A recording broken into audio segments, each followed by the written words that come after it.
Yesterday I went to the dentist, as I mentioned on the show. Had a tooth or a crown inlay thing fall out. Originally I thought I just chipped my tooth, but it wasn't. It was this whole inlay thing up here, and it's a 10-year-old thing I forgot I even had. So anyway, maybe it was time. But I go in there, and my regular dentist is there, and he's cool. Man, he's tan these days, though. I don't know why he's so tan, but that guy, he is unnaturally tan. So that's cool, I guess. Anyway, brightest teeth you've ever seen. Tan and then really bright teeth, so it's just quite the combo.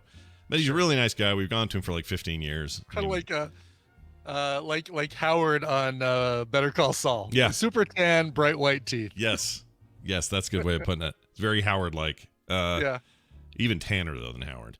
Wow, okay. Yeah. But he goes to Lake Powell a lot, so maybe that's it. But anyway, he's real cool. My kids all grew up as him being their dentist. Like, we've known him forever, 15 years or whatever.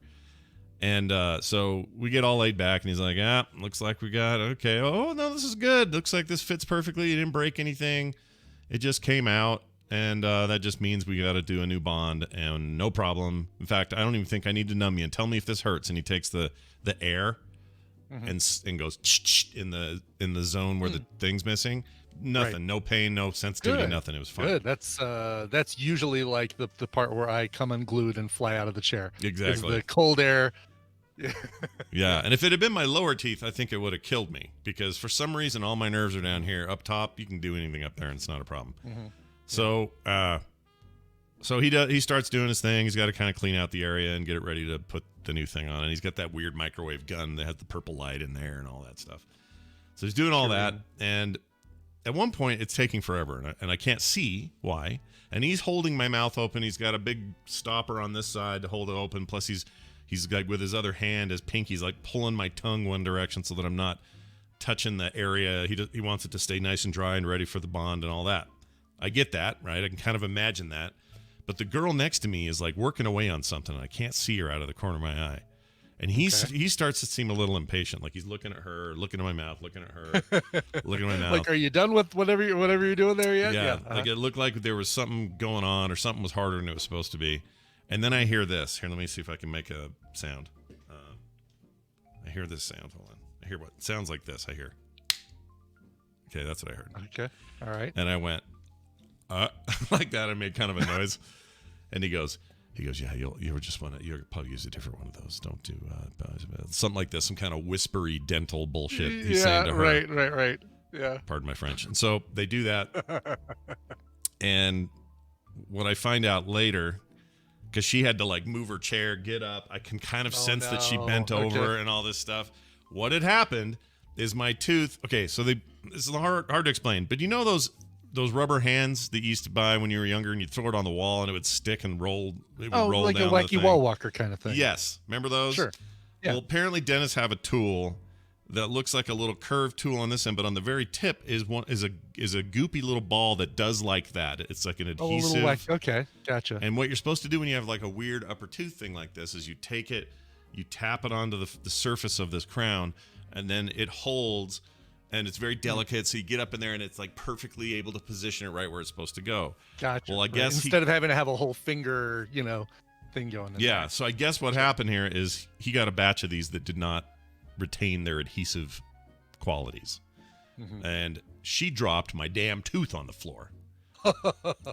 So your crown, my crown is laying on the floor. First of all, it's the floor, where people walk and have their feet, and it's all the nasty that a floor is. Yeah. But also, don't chip it or break it or step on it. I don't know what's happening over there.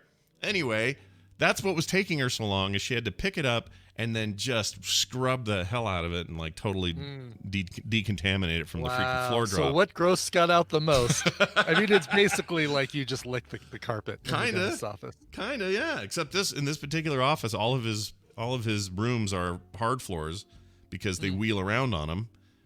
So no carpet in there. So maybe worse because it's a hard surface, but it didn't break, it didn't chip. Had it done, it would have been another 2 hours to wait for them to mill one out or something. But anyway, it worked out fine. But in my mouth is a thing that was on the floor, Brian. Yeah, I know, and I know how much you have an issue with that kind of stuff. Yeah. So hearing that that yours, and you didn't find this out. You didn't find out your crown was on the floor until after it was in your mouth, right? Yeah, because Kim, You found out afterwards. Kim decided to sit in there with me. I didn't need her in there. Nobody jump to your conclusions that I need Kim with me.